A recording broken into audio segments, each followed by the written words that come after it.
Bonjour à tous, c'est Romain d'Accélération. Aujourd'hui, je vais vous présenter une automatisation N8N. Alors, c'est une automatisation toute simple, mais vous avez été nombreux à nous la demander.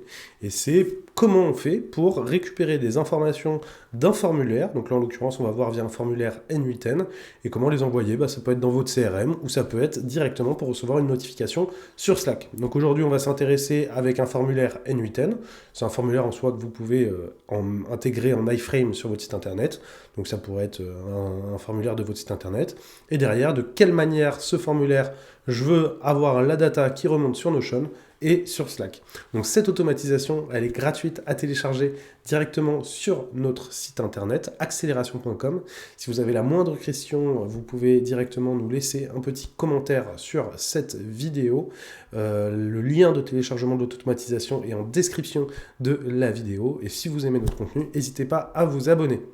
Donc voilà l'automatisation N8N sur laquelle on va bosser aujourd'hui. Donc vous voyez que voilà, il n'y a que 3 nodes, donc elle n'est pas très compliquée. Et l'objectif, c'est uniquement d'avoir des informations qui remontent au sein de cette database et au sein de notre channel Slack. Donc, ce qu'on va faire, c'est qu'on va la tester. Donc, je vais juste, donc je vais même pas copier, j'ai juste à cliquer sur Execute Workflow. Et on voit que ça m'ouvre mon petit formulaire N8N. Alors, ce formulaire N8N, il faut savoir que vous pouvez le personnaliser directement via le CSS dans le node N8N. Et vous pouvez avoir un design qui correspond. Vous pouvez enlever là à la fin le fait que ça soit exécuté et réalisé par N8N. Donc, c'est quelque chose que vous pouvez personnaliser. Moi, personnellement, j'utilise certains de ces formulaires N8N sur mon site internet et on ne voit pas la différence par rapport à un autre formulaire. Donc là, je vais rentrer des informations. Donc on va mettre Paul Carter hello@acceleration.com et je vais soumettre le formulaire. Et ce qui va se passer, c'est que vous voyez, j'ai reçu une notification.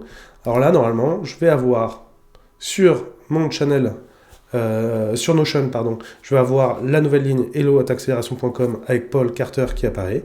Et je vais avoir sur mon channel Slack, New Lead, Paul Carter, hello@acceleration.com. Alors, comment fonctionne cette automatisation? Donc là, j'ai juste créé du coup un form sur N8N, donc c'est N8N form que vous pouvez créer. J'ai intégré un titre et une description et j'ai ajouté 3 inputs, un first name en text input, un last name en text input et un email en email.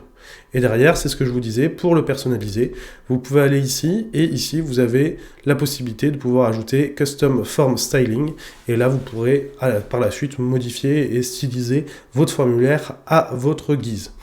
Vous pouvez changer le bouton label, vous pouvez changer un peu, et c'est là sur Append N8N Attribution, sur lequel vous pouvez supprimer la petite ligne N8N en bas de votre écran.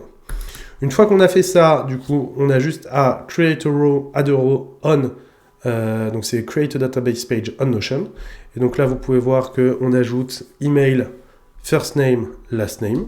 Et on prend les variables qui sont de notre node précédent.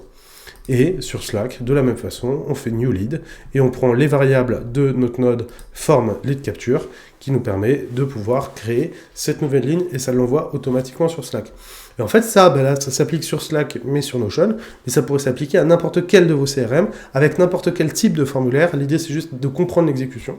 Aujourd'hui, on est vraiment sur une automatisation un peu plus simple que d'habitude, mais l'idée, c'est vraiment de comprendre, voilà, il y a une action qui a été réalisée, et derrière, c'est un trigger qui a été déclenché, et derrière, on déclenche différentes actions, et ces différentes actions, en fait, elles nous permettent de pouvoir avoir de la data un peu partout, être prévenus, ou n'importe quoi. Et c'est un peu cette logique d'automatisation qui est intéressante à comprendre.